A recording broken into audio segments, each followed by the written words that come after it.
मंदिर की आत्मा। गांव बापस्ती की पहाड़ी पर एक मंदिर था जो कई वजहों से प्रसिद्ध था। बापस्ती के परिवारों में आपसी सौहार्द बना हुआ था। इसकी वजह उस मंदिर को ही बताया जाता है। अरे ओ विमला, ये इस मंदिर की कहानी क्या है रे?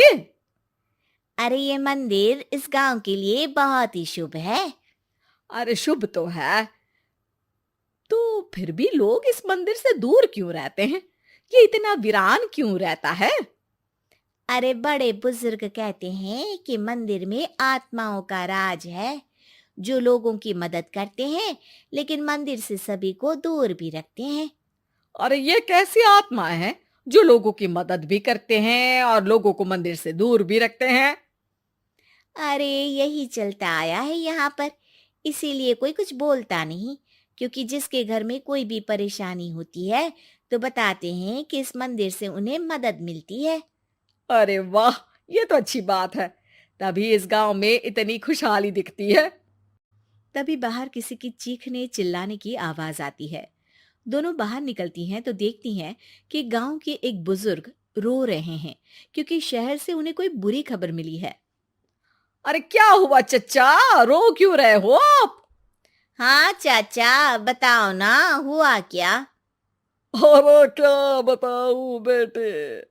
मेरा बेटा शहर गया हुआ था कमाने, लेकिन आज खबर मिली है कि उसका एक्सीडेंट हो गया।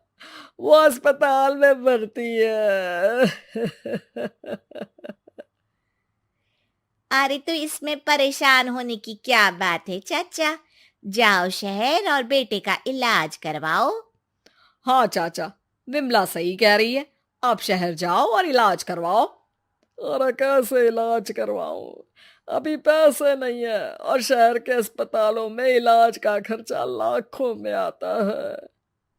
अरे चाचा, भगवान पर भरोसा रखो, कहीं ना कहीं से मदद जरूर मिल जाएगी। बस आज का दिन कैसे भी काट लो। अरे अब तो बेटा थोड़ा समय काटना भी मुश्किल होता जा रहा है। देख कमला, तू ही समझा चाचा को। अरे पैसों का कहीं ना कहीं से इंतजाम तो जरूर हो जाएगा। अरे चच्चा, जब विमला कह रही है तो थोड़ा उस पर भी भरोसा रखो। चलो आपको घर छोड़कर आ जाती हूँ। उसके बाद कमला उन बुजुर्ग को लेकर चली जाती है और विमला मंदिर की ओर चली जाती है। विमला मंदिर की सीढ़ियों पर चढ़ते हुए दूर से नजर आती है। उसके बाद वो आंखों से ओझल हो जाती है। उसी रात उस बुजुर्ग के घर के बाहर एक थैला रखा हुआ मिला। बुजुर्ग उस थैले को देखते ही चौंक पड़ा, क्योंकि उसमें 5 लाख रुपए रखे हुए थे। वो बुजुर्ग सुबह दौड़ा दौड़ा गांव के दूसरे बुजुर्गों के पास गया। और मंगल भाई सुनो, मेरे घर के बाहर ये पैसों से भरा बैग रखा हुआ मिला है। अरे किसका है ये भाई? अरे भैया, मुझे क्या पता। तभी उधर से कमला और विमला निकलती हैं। अरे बेटा सुन तो, देख ये क्या रखा हुआ था मेरे घर के सामने। कमला और विमला हैरानी से देखती हैं। अरे वाह, देख विमला, तूने कहा था ना कोई मदद जरूर करेगा। अरे भगवान सबकी मदद करते हैं, ये पैसों की मदद भी भगवान ने ही भेजी है। और क्या। अब चच्चा सोच क्या रहे हो, शहर जाओ और बेटे का इलाज करवाओ।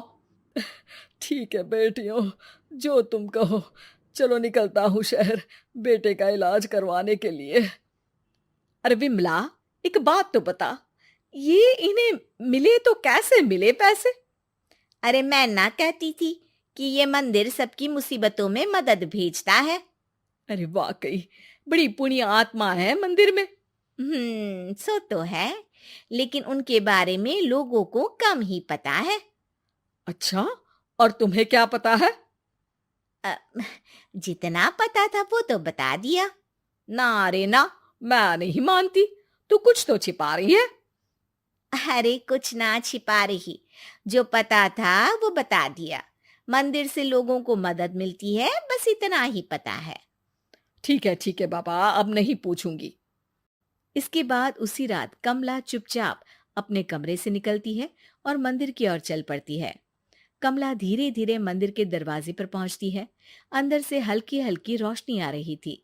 इसके बाद जो वो देखती है वो हैरान रह जाती है। कमला इसके बाद तेजी से वापस लौट आती है। दूसरे दिन सुबह सुबह। अरे विमला, तू तो छिपी रुस्तम निकली। है? ऐसा क्या छिपा लिया मैंने? अरे तूने तो भनक ही नहीं लगने दी और चाचा की मदद भी कर दी। हैं? ये क्या कह रही हो? ऐसा कैसे कह सकती हो तुम? मैंने कोई मदद वदद नहीं की। अरे सब पता है मुझे, कल रात मैं गई थी मंदिर। तो क्या देखा? अरे तुम्हारा पति और कुछ लोग वहां दिखे। बोरियों में नोट भरे हुए थे और सभी नोट गिनने में लगे हुए थे। तो तुम्हें क्या लगा? वो क्या कर रहे थे? अरे मैं समझ गई कि वो लोग कहीं से डकैती कर पैसे लेकर यहाँ मंदिर के पीछे छिपाते हैं। अब जब तुम जान ही गई हो तो बता देती हूँ, लेकिन ये बात किसी को पता नहीं लगनी चाहिए। मेरे पति डकैती नहीं डालते हैं, बस उन लोगों से पैसे छीनते हैं जिन्होंने गलत तरीके से पैसे बनाए हैं। और फिर लोगों की मदद करते हैं। यही है वो पुण्य आत्माएं जो लोगों को मदद पहुंचाती है। अब समझी? हाँ, अब समझी उन पुण्य आत्माओं का चक्कर। सही है। करते रहो मदद, लेकिन सावधानी से, मेरी तरह कोई और ना पहुंच जाए।